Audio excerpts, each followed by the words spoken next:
Journal 2. Have I heard about LCFF and LCAP? Yes. At my current site, they use LCAP money to get resources for EL and migrant students, and I was part of that.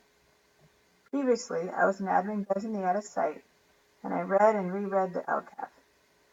And I made sure that the charter school had all the parts so they could get the money. It was a lot of work, but it was worth it. I also set up meetings for English and math to improve the scores to match the LCAP goals. The district has invited teachers, parents, and community members to participate in district LCAP meetings. I guess I participated as well. Teachers have gone when they hold them after school, but not usually in the evening because they're busy with their families. Community members have definitely attended, but few show up in all honesty. Many people are working, right? So that's why it's great if you can use technology so the meeting can be recorded with the link, and then you set that up in an email or a weekly newsletter.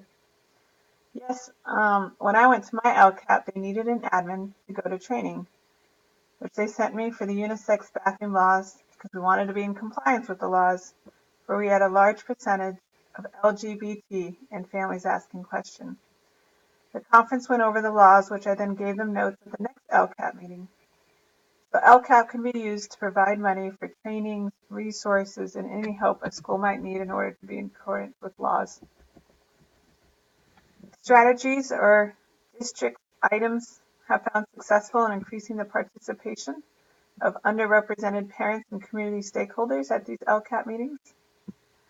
I have found that with LCAP, it helps to have two-way communication. I set up a meeting with food and childcare for a good turnout, and then review all the parts of the LCAP with questions and answers. I also use Google Survey to see pre and post meetings, the results of the LCAP distribution of information. I don't think a lot of families know about it, so it's good to have a pre and post on Google Survey to see how we can help more people understand it. And LCAP gives funds to schools to help improve their campus.